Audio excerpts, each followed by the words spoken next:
ओम नमः शिवाय। शिव जी सदा सहाय। ओम नमः शिवाय। गुरु जी सदा सहाय। जय गुरु जी। शुक्राना गुरु जी। संगत जी गुरु जी का अनंतम शुक्राना, लख लख बार शुक्राना, अर्चील दा शुक्राना, सांस दा शुक्राना। संगत जी गुरु जी कहते हैं कि जब तक तुम्हारा सर मेरे आगे झुकता रहेगा, मैं तुम्हारा सर किसी और के आगे नहीं झुकने दूंगा। मैं तुम्हें अपनी दिव्य शक्तियों से प्रोटेक्ट करता हूँ, मैं तुम्हें अपनी दिव्य शक्तियों से बचाता हूँ। जैसे तुम्हारी पीठ पीछे क्या साजिशें होती है, अगर तुम जॉब करते तो तुम्हारे पीछे कौन साजिश कर रहा है क्या नहीं कर रहा, मैं उनको उन्हीं के जाल में फंसा देता हूँ। तो संगत जी देखो, गुरु जी की जो महिमा है ना, वो हम नहीं समझ सकते। गुरु जी कब क्या हमारे लिए करते हो गुरु जी को ही पता है। गुरु जी कब क्या हमारे बारे में सोचते हो वो सिर्फ गुरु जी को पता है। हम सारा सिर्फ एक ही रहना चाहिए कि जो कर रहे हैं मेरा सतगुरु कर रहे हैं, जो हो रहा है मेरे सतगुरु की मर्जी के नाल हो रहा है, अगे भी जो होएगा मेरे सतगुरु की मर्जी के नाल होएगा, तो मुझे कबूल है। हर हाल में, हर राह में मेरे गुरु जी का शुक्राना है, क्योंकि उन्होंने मुझे संभाला है, इस काबिल समझा है कि मेरी इतनी औकात बढ़ा दी कि अपने गुरु अपने प्यारी संगत में से मुझे एक समझा है। फिर से बताता हूँ कि मुझे मेरी इतनी औकात बढ़ा दी मेरे गुरुजी ने कि अपनी प्यारी संगत में से मुझे एक समझा है और अपने दिल के करीब हमेशा में बिठाया है। तो संगत जी बहुत बड़ी बात है, और इससे बड़ी क्या औकात होगी कि मैं गुरु के चरणों में अपना स्थान बना पाया, गुरु के दिल में अपना स्थान बना पाया, कि गुरु मेरे लिए सोचता है, गुरु जी मेरे लिए अच्छे बुरे की पहचान बताते हैं, गुरु जी मेरे लिए हमेशा अच्छा करते हैं। इससे बड़ी मेरी कोई औकात नहीं, उससे बड़ी मेरी कोई कामना नहीं। आपका बहुत बहुत शुक्राना। सबको संगत जी सेवा दे रखी है, सब सेवा करें, चैनल को सब्सक्राइब कर ले, बेल आइकन को प्रेस करें। सेवा यह है इस पाठ को अपनी जरूरतमंद संगत को भेजने की। जय गुरु जी। शुक्राना गुरु जी। जय गुरु जी। भगवान शंकर का जटिल तपस्वी ब्राह्मण के रूप में पार्वती के आश्रम पर जाना, उन्हें सत्कृत हो उनकी तपस्या का कारण पूछना तथा पार्वती जी का अपनी सखी बीजा से सब कुछ कहलाना। ब्रह्मा जी कहते हैं कि नाद उन सप्तऋषियों के लिए अपने लोक में चले जाने पर सुंदर लीला करने वाले साक्षात भगवान शंकर ने देवी के तप की परीक्षा लेने का विचार किया। वे मन ही मन पार्वती से बहुत संतुष्ट थे। परीक्षा के ही बहाने पार्वती जी को देखने के लिए जटाधारी तपस्वी का रूप धारण करके भगवान शंभु उनके वन में गए। अपने तेज से प्रकाशमान अत्यंत बूढ़े ब्राह्मण का रूप धारण करके प्रसन्नचित हो वे दंड और छत्र लिए वहां से प्रस्थित हुए। आश्रम में पहुंचकर उन्होंने देखा कि देवी शिवा सखियों से गिरी हुई वेदी पर बैठी है और चंद्रमा की विशुद्ध कला सी प्रतीत होती है। ब्रह्मचारी का स्वरूप धारण किए भक्त वत्सल शंभु पार्वती देवी को देखकर प्रीतिपूर्वक उनके पास गए। उन अद्भुत तेजस्वी ब्राह्मण देवता को देख उस समय देवी शिवा ने समस्त पूजन श्यामगिरियों द्वारा उनकी पूजा की। जब उनका भली भांति सत्कार हो गया, श्यामगिरियों द्वारा उनकी पूजा संपन्न कर ली गई, तब पार्वती ने बड़ी प्रसन्नता और प्रेम के साथ उन ब्राह्मण देव से आदरपूर्वक कुशल समाचार पूछा। पार्वती बोली, ब्रह्मचारी का स्वरूप धारण करके आए हुए आप कौन हैं और कहाँ से पधारे हैं? वेद वेताओं में श्रेष्ठ विप्रवर आप अपने तेज से इस वन को प्रकाशित कर रहे हैं। मैंने जो कुछ पूछा है उसे बतलाइए। ब्राह्मण ने कहा कि मैं इच्छानुसार विचरने वाला शुद्ध वृद्ध ब्राह्मण हूँ, पवित्र बुद्धि, तपस्वी, दूसरों को सुख देने वाला और परोपकारी हूँ। इसमें संशय नहीं है। तुम कौन हो, किसकी पुत्री हो, इस निर्जन वन में किस लिए ऐसी तपस्या कर रही हो जो पंजे के बल पर खड़े हो तप करने वाले मुनियों के लिए भी दुर्लभ है? तुम न बालिका हो न वृद्धा हो, सुंदरी जान पड़ती हो, फिर भी किस लिए तपति के बिना इस वन में आकर कठोर तपस्या करती हो? भद्रे, तुम क्या किसी तपस्वी की सहचरिणी तपस्विनी हो? देवी, क्या इस तपस्वी तुम्हारा पालन पोषण नहीं करता जो तुम्हें अन्यत्र छोड़कर चला गया है? बोलो, तुम किसके कुल में उत्पन्न हुई हो? तुम्हारे पिता कौन है और तुम्हारा नाम क्या है? तुम महासौभाग्य रूपा जान पड़ती हो, तुम्हारा तपस्या में अनुराग व्यर्थ है। क्या तुम दिवेद माता गायत्री हो, लक्ष्मी हो, अथवा क्या सुंदर रूप वाली सरस्वती हो? इन तीनों में तुम कौन हो, यह मैं अनुमान से निश्चय नहीं कर पाता। पार्वती बोली, विप्रवर, न तो मैं वेद माता गायत्री हूँ, न लक्ष्मी हूँ और न ही सरस्वती हूँ। इस समय मैं हिमाचल की पुत्री हूँ और मेरा नाम पार्वती है। पूर्व काल में, इससे पहले के जन्म में मैं प्रजापति दक्ष की पुत्री थी। उस समय मेरा नाम सती था। एक दिन पिता ने मेरे पति की निंदा की थी, उससे कुपित हो मैंने योग के द्वारा शरीर को त्याग दिया था। इस जन्म में भी मैं भगवान शिव मुझे मिल गए थे, परंतु भाग्यवश काम को भस्म करके वे मुझे भी छोड़कर चले गए। ब्रह्मण शंकर जी के चले जाने पर मैं वीरता से उद्विग्न हो उठी और तपस्या के लिए दृढ़ निश्चय करके पिता के घर से यहाँ गंगा जी के तट पर चली आई। यहाँ दीर्घ काल तक कठोर तपस्या करके भी मैं अपने प्राण वल्लभ को न पा सकी, इसलिए अग्नि में प्रवेश कर जाना चाहती थी। इतने में ही आपको आया देखकर मैं क्षण भर के लिए ठहर गई। अब आप जाइए, मैं अग्नि में प्रवेश करूंगी, क्योंकि भगवान शिव ने मुझे स्वीकार नहीं किया, किंतु जहाँ जहाँ मैं जन्म लूंगी वहाँ वहाँ शिव का ही पति रूप में वर्णन करूंगी। ब्रह्मा जी कहते हैं कि नाथ, ऐसा कहकर पार्वती उन ब्राह्मण देवता के सामने ही अग्नि में समा गई है। यद्यपि ब्राह्मण देव सामने से उसे बारंबार ऐसा करने से रोक रहे थे, अग्नि में प्रवेश करती हुई पर्वत राजकुमारी पार्वती के तपस्या के प्रभाव से वह आग उसी अक्षण चंदन पर पंख के समान शीतल हो गई। अक्षण भर उस आग के भीतर रहकर जब पार्वती आकाश में ऊपर की ओर उठने लगी, तब ब्राह्मण रूपधारी शिव ने सहसा हंसते हुए उनसे पूछा, ओहो भद्रे, तुम्हारा तप क्या है? यह कुछ भी मेरी समझ में नहीं आ। इधर अग्नि से तुम्हारा शरीर नहीं जला, यह तो तपस्या की सफलता का सूचक है, परंतु अब तक तुम्हें अपना मनोरथ प्राप्त नहीं हुआ, इससे उसकी विफलता प्रकट होती है। अतः देवी, सबको आनंद देने वाले मुझ श्रेष्ठ ब्राह्मण के सामने तुम अपने अभीष्ट मनोरथ को सच सच बताओ। ब्रह्मा जी कहते हैं कि नारद ब्राह्मण के इस प्रकार पूछने पर उत्तम व्रत का पालन करने वाली अंबिका ने अपने सखी को उत्तर देने के लिए प्रेरित किया। पार्वती से प्रेरित हो उनकी विजया नामक प्राण प्यारी सखी ने, जो उत्तम व्रत को जानने वाली थी, जटाधारी तपस्वी से कहा।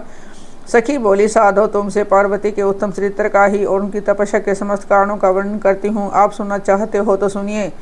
मेरी सखी गिरिराज हिमालय की पुत्री है। ये पार्वती और काली नाम से विख्यात है तथा माता मेनका की कन्या है।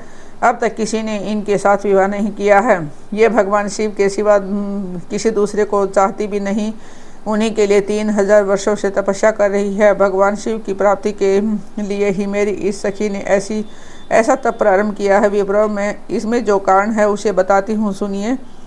ये पर्वत राजकुमारी ब्रह्मा, विष्णु तथा इंद्र आदि देवताओं को भी छोड़कर केवल पिनाक पाने भगवान शंकर को ही पति रूप में प्राप्त करना चाहती है और नारद जी के आदेश से ये कठोर तपस्या कर रही है। द्विज श्रेष्ठ, आपने जो कुछ पूछा है उसके अनुसार मैंने प्रसन्नतापूर्वक अपनी सखी का मनोरथ बता दिया।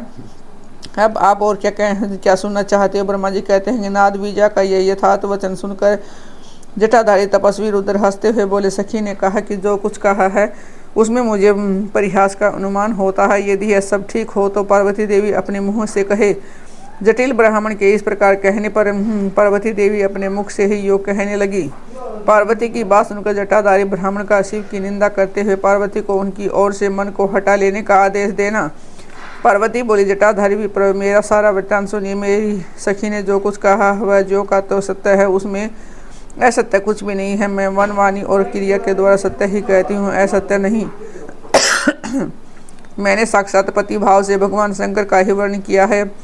यद्यपि जानती हूँ वह दुर्लभ वस्तु भला मुझे कैसे प्राप्त हो सकती है, तथापि मन की उत्कंठा से विवश हो मैं तपस्या कर रही हूँ। ब्राह्मण से ऐसी बात कहकर पार्वती देवी उस समय चुप हो रही। तब उनकी वह बात सुनकर ब्राह्मण ने कहा। ब्राह्मण बोले, इस समय तक मेरे मन में ये जानने की प्रबल इच्छा थी कि यह देवी किस दुर्लभ वस्तु को चाहती है जिसके लिए ऐसा महान तप कर रही है, किंतु देवी तुम्हारे मुखारविंद से सब कुछ सुनकर उस अविष्ट वस्तु को जान लेने के बाद अब मैं यहाँ से जा रहा हूँ। तुम्हारी जैसी इच्छा हो वैसा करो। यदि तुम मुझसे न कहती तो मित्रता निष्फल होती। अब जैसा तुम्हारा कार्य है वैसा ही उसका परिणाम होगा।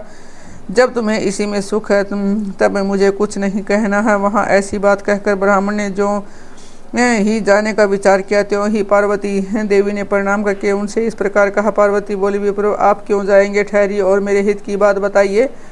पार्वती के ऐसा कहने पर दंडदारी ब्राह्मण देवता रुक गए और इस प्रकार बोले, देवी, यदि मेरी बात सुनने का मन है और मुझे भक्तिभाव से ठहरा रही हो तो मैं वह सब तत्व बता रहा हूँ जिससे तुम्हें हिताहित का ज्ञान हो जाएगा। महादेव जी के प्रति मेरे मन में गौरव बुद्धि है, अतः मैं उन सबको सब प्रकार से जानता हूँ। जो भी यथार्थ बात कहता हूँ तुम सावधान होकर सुनो।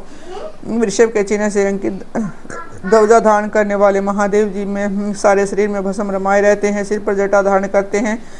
धोती की जगह बाघ का चाम पहनते हैं और चादर की जगह हाथी की खाल ओढ़ते हैं। हाथ में भीख मांगने के लिए खोपड़ी लिए रहते हैं। झुंड के झुंड सांप उनके सारे अंगों में लिपटे देखे हैं। वे विष खाकर भी पुष्ट होते हैं और अभक्षी हैं। उनके नेत्र बड़े भद्दे हैं और देखने में डरावने लगते हैं। उनका जन्म कब, कहाँ और किससे हुआ यह आज तक प्रकट नहीं हुआ। घर गृहस्थी के भोग से वे सदा दूर ही रहते हैं। नंग धरंग घूमते हैं और भूत प्रेतों को सदा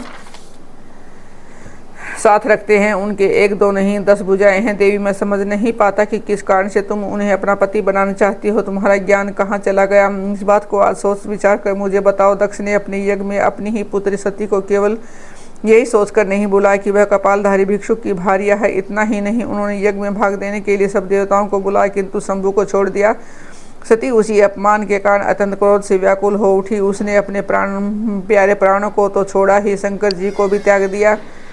तुम तो स्त्रियों में रत्न हो, तुम्हारे पिता समस्त पर्वतों के राजा हैं, फिर तुम क्यों इस उग्र तपस्या के द्वारा वैसे पति को पाने की विलासा करती हो? सोने की मुद्रा देकर बदले में उतना ही बड़ा कांच लेना चाहती हो, उज्जवल चंदन छोड़कर अपने अंगों में कीचड़ लपेटना चाहती हो, सूर्य के तेज का परित्याग करके जुगनू की चमक पाना चाहती हो, महीन वस्त्र त्याग कर अपने शरीर को चमड़े से ढकने की इच्छा करती हो, घर में रहना छोड़कर वन में धूनी रमाना चाहती हो, तथा देवेश्वरी यदि तुम इंद्र आदि लोकपालों को त्याग कर शिव के प्रति अनुरुक्त हो तो अवश्य ही रत्नों के उत्तम भंडार को त्याग कर लोहा पाने की इच्छा करती हो। लोक में इस बात को अच्छा नहीं कहा गया है। शिव के साथ तुम्हारा संबंध मुझे इसमें परस्पर विरुद्ध दिखाई देता है। कहाँ तुम जिसके नेत्र पर फूल कमल दल के समान शोभा पाते हैं, और कहाँ वे रुद्र जो 3 भद्दी आंखें धारण करते हैं। तुम तो चंद्रमुखी हो और शिव पंचमुख कहे गए हैं। तुम्हारे सिर पर दिव्य वैणी सर्पिणी सी शोभा पा रही है, परंतु शिव के मस्तक पर जो जटाजूट बताया जाता है वह प्रसिद्ध ही है। तुम्हारे अंग में चंदन का अंगराग होगा और शिव के शरीर में चिता का भस्म। कहाँ तुम्हारी सुंदर मृदुल साड़ी, और कहाँ शंकर जी के उपयोग में आने वाली हाथी की खाल। कहाँ तुम्हारे अंगों में दिव्य आभूषण, और कहाँ शंकर के सर्वांग में लिपटे हुए सर्प। कहाँ तुम्हारी सेवा के लिए उदत रहने वाले संपूर्ण देवता, और कहाँ भूतों की दी हुई बलि को पसंद करने वाले शिव। कहाँ तो मृदंग की मधुर ध्वनि, और कहाँ डमरू की डिमडिम। कहाँ भेड़ियों के समूह की गड़गड़ाहट, और कहाँ अशुभ श्रृंगी नाद। कहाँ डक्का का शब्द, और कहाँ अशुभ गलनाद। तुम्हारा यह उत्तम रूप शिव के योग कदापि नहीं है। यदि उसके पास धन होगा तो वे दिगंबर नंगे क्यों रहते? सवारी के नाम पर उनके पास एक बूढ़ा बैल है और दूसरा कोई भी श्यामगिरी उनके पास नहीं है। कन्या के लिए ढूंढे जाने वाले वरों में जो नारियों को सुख देने वाले गुण बताए गए हैं, उनमें से एक भी गुण बद्दी आंख वाले रुद्र में नहीं है। तुम्हारे परम प्रिय काम को भी उन हर देवता ने दग्ध कर दिया, और तुम्हारे प्रति उनका अनादर तो तभी देख लिया गया जब वे तुम्हें छोड़कर अन्यत्र चले गए। उनकी कोई जाति नहीं देखी जाती, उनमें विद्या तथा ज्ञान का भी पता नहीं चलता। पिशाच ही उनके सहायक हैं और विष तो उनके कंठ में ही दिखाई देता है। वे सदा अकेले रहने वाले और विशेष रूप से विरक्त हैं, इसलिए तुम्हें हर के साथ अपने मन को नहीं जोड़ना चाहिए। कहाँ तुम्हारे कंठ में सुंदर हार, और कहाँ उनके गले में इंद्रमुंडों की माला। देवी तुम्हारे और हर के रूप आदि सब एक दूसरे के विरुद्ध हैं, अतः मुझे तो यह संबंध नहीं रचता। फिर तुम्हारी जैसी इच्छा हो वैसा करो। संसार में जो कुछ भी सदस्तु है वह सब तुम स्वयं चाहने लगी हो, अतः मैं कहता हूँ कि तुम उस असत की ओर से अपने मन को हटा लो, अन्यथा जो चाहो वह करो, मुझे कुछ नहीं कहना। ब्रह्मा जी कहते हैं कि नारद, यह बात सुनकर पार्वती शिव की निंदा करने वाले ब्राह्मण पर मन ही मन कुपित हो उठी और उसे इस प्रकार बोली।